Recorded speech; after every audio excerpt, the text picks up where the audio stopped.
Vadakara coconut producer company general body യോഗത്തിൽ സംഘർഷം, 2 പേർക്ക് പരിക്ക്. വടകര ടൗൺ ഹാളിൽ ചേർന്ന യോഗത്തിലാണ് ഒരു വിഭാഗം ഡയറക്ടർമാരും ഷെയർ ഹോൾഡേഴ്സും തമ്മിൽ സംഘർഷമുണ്ടായത്. ജനറൽ ബോഡി യോഗത്തിന് ഒരു വിഭാഗം ഡയറക്ടർമാർ പോലീസ് സംരക്ഷണം ആവശ്യപ്പെട്ടിരുന്നു. പോലീസ് സ്ഥലത്ത് ക്യാമ്പ് ചെയ്യുന്നതിനിടെ 11 ഡയറക്ടർമാരിൽ 4 ഡയറക്ടർമാർ സ്റ്റേജിൽ കയറി യോഗ നടപടികൾ ആരംഭിക്കുകയുണ്ടായി. ഇതിനിടെ പോലീസ് സംരക്ഷണം ആവശ്യപ്പെട്ട ഡയറക്ടർമാർ വേദിയിലേക്ക് വരികയും ഇരുവിഭാഗവും പോർവിളി നടത്തിയത് സംഘർഷത്തിൽ കലാശിക്കുകയായിരുന്നു.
പോലീസ് ഇടപെട്ട് ഇരുവിഭാഗത്തെയും പിരിച്ചുവിടുകയുണ്ടായി. ഇതിനിടെ ജനറൽ ബോഡി യോഗം നടന്നതായി ഒരു വിഭാഗം പ്രഖ്യാപിക്കുകയുണ്ടായി.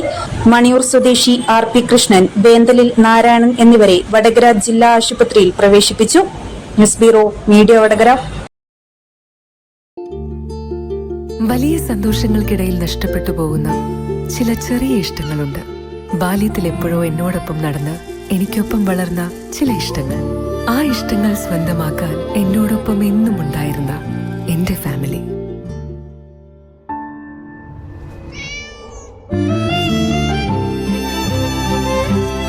എന്റെ ഇഷ്ടങ്ങൾ എന്റെ ഫാമിലിക്ക് അറിയാം. Family wedding centre.